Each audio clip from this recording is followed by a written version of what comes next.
परळीतील भारतीबुवा देवस्थानाची यात्रा सुरू आहे आणि सकाळपासून भाविकांची मोठी लगबग जी आहे ती या ठिकाणी पाहायला मिळते।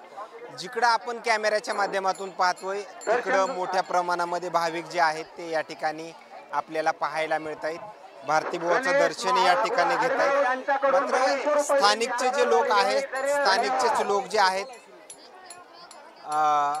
त्यांच्यासोबत आपण चर्चा करण्याचा प्रयत्न करूया। ते स्वतः या संप्रदायामध्ये आहेत। दादा, काय या यात्रेसंदर्भात अधिक माहिती काय द्याल?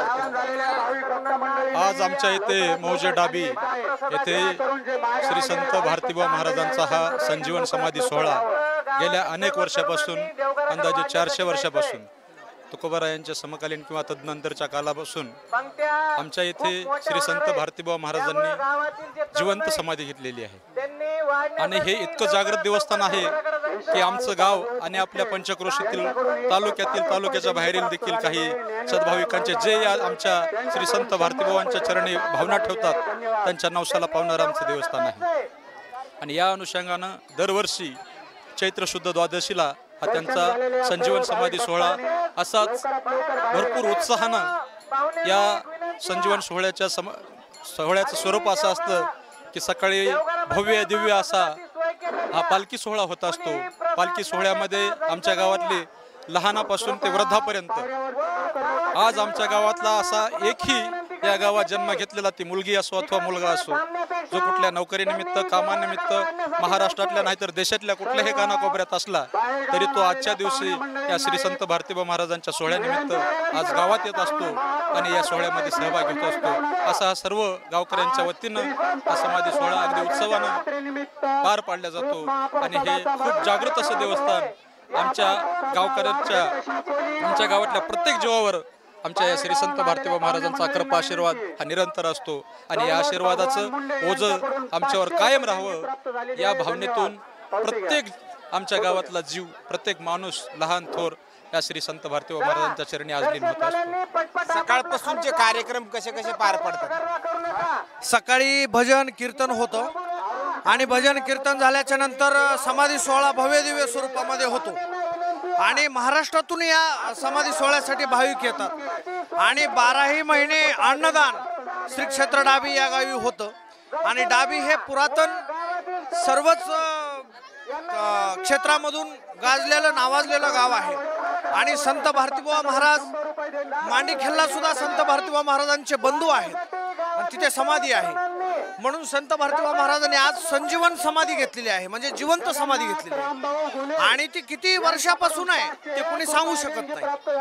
400 वर्ष झालं असं पूर्वज सांगतात की 400 वर्ष झालं भारतीबुवा महाराजांचा समाधी सोहळा आहे। आणि हजारो लाखोच्या संख्येनं आज या ठिकाणी कुस्त्यांचा कार्यक्रमही असतो की स्वर्गवासी गोवर्धन भाऊंनी चालू केलेली परंपरा या भारतीबुवा महाराजांच्या यात्रेमुळं कुस्त्यांचाही कार्यक्रम भव्य दिव्य असा होतो। कुठून मल्ल येतात इथं त्या कुस्त्याच्या काय?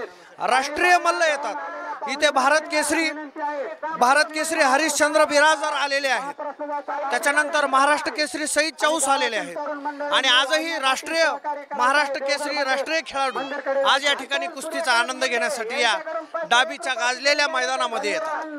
व कृष्णा गोवर्धन मुंडे आणि स्वर्गवासी गोवर्धन भाऊ मुंडे व सर्व गावकरी मंडळ डाबी यांच्या संयुक्त विद्यमाने हा कार्यक्रम भारतीबुवा महाराजांच्या यात्रेनिमित्त राबवला जातो व अन्नदानही अखंड अव्याहतपणे सुरू आहे। मला एक सांगा, हे आज जेवढे नवस बोलले वर्षभरामध्ये जेवढे नवस बोलले आज ते नवस फिटतात असं म्हणावं लागेल? निश्चितच आहे, कारण डाबी आणि डाबी गावातील जेवढे काही नातलग, कन्या किंवा गावातील युवक हे जेवढे अन्य ठिकाणी गेलेले आहेत, या यात्रेच्या निमित्तानं आमची अपार अशी श्रद्धा दुनियातील सर्वच तीर्थक्षेत्रापेक्षा कणभर आमची श्रद्धा ही भारतीबुवा महाराजांच्या समाधीच्या चरणी समर्पित आहे। म्हणूनच हा एवढा उत्सव अंमली बारस आम्ही म्हणतो। या अंमली बारशीच्या निमित्तानं सर्व दूरदूर गेलेल्या आमच्या बहिणी, माता, बंधू हे सर्वच या यात्रेच्या निमित्ताने एकत्र येतात आणि त्या निमित्तानं आमचा एक स्नेहमिलनाचा कार्यक्रम या ठिकाणी होतो. अनेकांच्या गाठीभेटी होतात. वर्षानुवर्षे ज्यांचे चेहरे एकमेकाच्या नजरेला येत नाहीत अशी सर्वच मंडळी या ठिकाणी येऊन श्रद्धापूर्वक भारतीबाबा महाराजाच्या चरणी आपलं नतमस्तक होतात आणि आशीर्वाद घेऊन आपापल्या गावी परत जातात. मित्र, आपण सूर्योदय चॅनलच्या माध्यमातून आमच्या यात्रेत जे आपण या ठिकाणी हजेरी लावली, मला निश्चितच आमचा भारतीबाबा महाराजचा इतिहास काही असा चरित्रलिखित नाही, परंतु पूर्वापार जी मंडळी आम्हाला सांगत आलेली 350 वर्षापूर्वी भारतीबाबा महाराजाचं एक छोटंसं मंदिर या ठिकाणी होतं. हळूहळू त्याचा विस्तार होत बरंचसं सहकार्य आता म्हणजे आतापर्यंत विकास झालाय का? आता खूप मोठा हळूहळू चालू आहे. विकासाचं चित्र जर बघितलं, पूर्वीचं एक या ठिकाणी कुटी होती, म्हणजे अगदी झोपडीत एक या ठिकाणी देवाचं समाधी स्थान होतं. आज त्याला मंदिराचं स्वरूप आलेलं आहे आणि बरेच सगळ्या गावकऱ्यांचं सहकार्य या ठिकाणी मिळतं आहे आणि हळूहळू या मंदिराचा कायापालट होताना आपल्याला दिसतच असेल.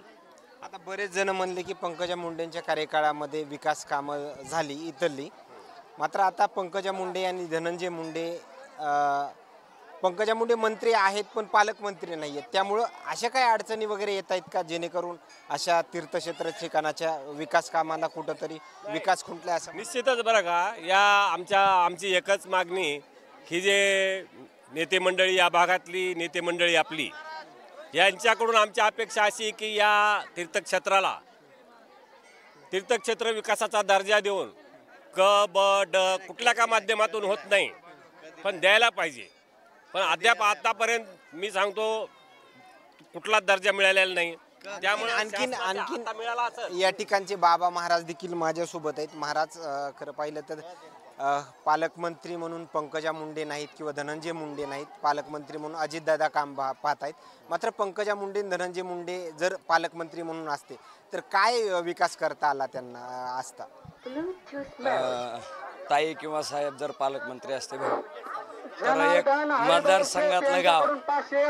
मतदारसंघातलं गाव म्हणून त्यांनी वेगळ्या दृष्टिकोनातून बघितलंच असतं. आणि दुसरा विषय असा की परळी तालुक्यामध्ये ताई असेल, धनुभाऊ असतील, ह्यांना सगळ्यात जास्त मतदारसंघामधून लीड देणारे गाव.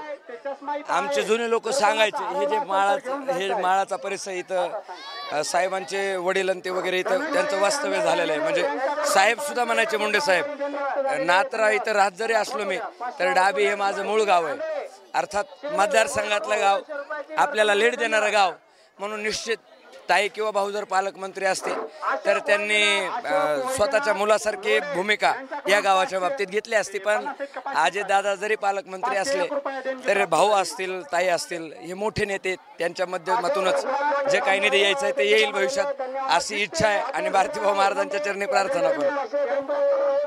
या पालखी सोहळ्यादरम्यान येत असलेल्या, यात्रा महोत्सवादरम्यान येत असलेल्या प्रतिक्रिया आणि मोठी भाविकांची गर्दी जी आहे ते या ठिकाणी आपल्याला पाहायला मिळते.